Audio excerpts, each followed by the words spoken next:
Replacing my cravings, I roll over and look at the clock.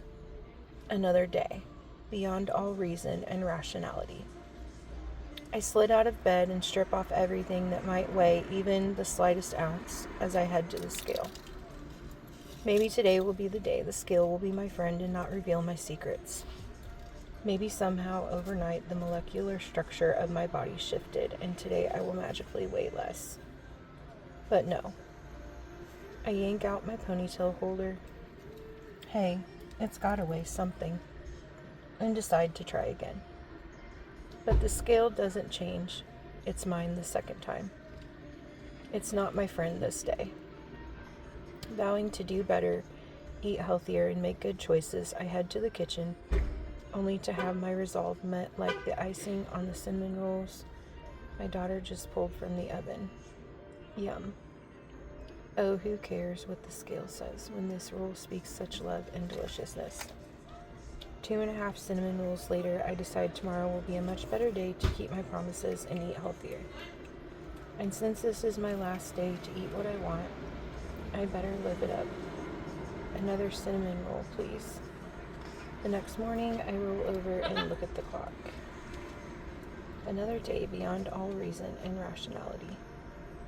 I slid out of bed and strip off everything that might weigh even the slightest ounce as I head to the scale. Maybe today will be the day. But once again, it isn't. So, I yank out my ponytail holder and try again. But no. Vowing to do better and eat healthier and make good choices, I head into my day only to find myself making more excuses, rationalizations, and promises for later, always later. And the cycle I've come to hate and feel powerless to stop continues. Who could I talk to about this?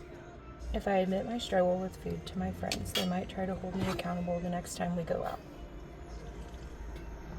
What if I'm not in the mood to be questioned about my nachos with extra sour cream?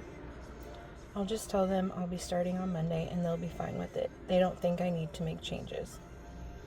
But I did need to make changes. I knew it, because this wasn't really about the scale or what clothing size I was. It was about this battle that raged in my heart. I thought about, craved, and arranged my life too much around food. So much so, I knew it was something God was challenging me to surrender to His control. Really surrender. Surrender to the point where I'd make radical changes for the sake of my spiritual health, perhaps even more than my physical health. Part of my surrender was asking myself a real, raw question. May I ask you the same raw question? Is it possible we love and rely on food more than we love and rely on God? Now, before you throw this book across the room and curse my existence, hear me out. This question is crucial. I had to see the purpose of my struggle as something more than wearing smaller sizes and getting compliments from others. These things would be nice, but not as appealing in the moment as the cinnamon roll or those chips or that brownie.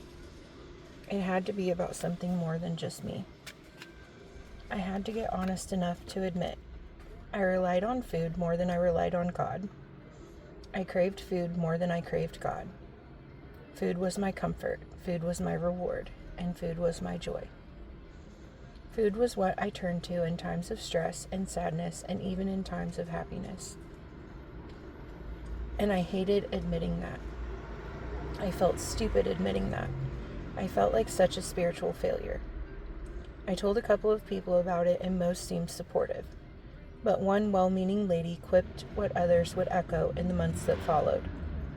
You're making this diet thing a spiritual journey? Does God really care about our food? Yes, I think He does. As I scan the list of scriptures found at the end of this book, I do think it's an issue that God takes seriously.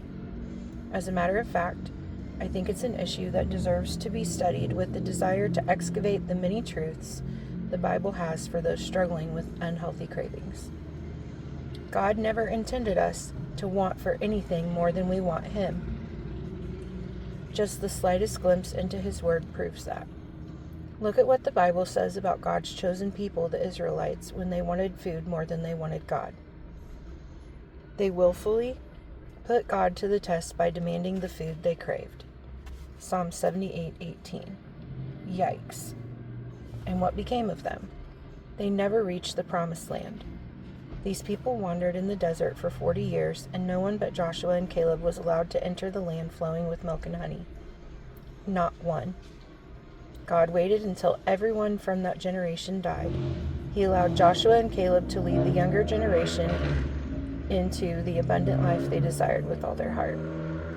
And I don't know about you, but I don't want to wander about in a desert, unable to enter into the abundant life God has for me, because I willingly put him to the test over food. When I started, I knew the battle would be harder than I ever imagined, but through it all, I determined to make God my God rather than food. And I decided to make God my focus. Each time I craved something I knew wasn't part of my plan, I used that craving as a prompt to pray. I craved a lot, so I found myself praying a lot.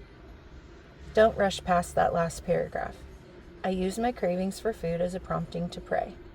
It was a way of tearing down the tower of impossibility before me and building something new. My tower of impossibility was food. Brick by brick, I imagined myself dismantling the food tower and using those same bricks to build a walkway of prayer, paving the way to victory. Did this simple visualization make it easier? Sometimes it did, and other times my cravings for unhealthy food made me cry. Sometimes I wound up on the floor of my closet, praying with tears running down my face. I gave myself permission to cry, just like the psalmist. Give ear to my words, O Lord. Consider my sighing. Listen for my cry for help, my King and my God, for you I pray. In the morning, Lord, you hear my voice. In the morning I lay my requests before you and wait in expectation. Psalms 5:1-3.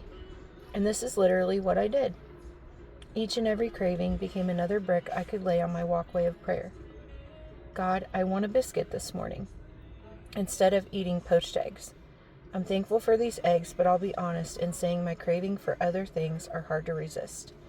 But instead of wallowing in what I can't have, I'm making the choice to celebrate what I can have. God, it's 10 a.m. and I'm craving again. I want those snack crackers are literally screaming my name. But instead of reaching for them, I'm praying. I'll be honest, I don't want to pray. I want those crackers. But instead, I'm going to have a handful of almonds and brick by brick, prayer by prayer, lay a path for victory.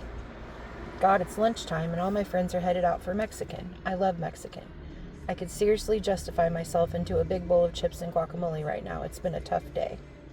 But once again, I'm choosing to pray instead of getting stuck in my cravings. Help me, God, to feel satisfied with healthier choices.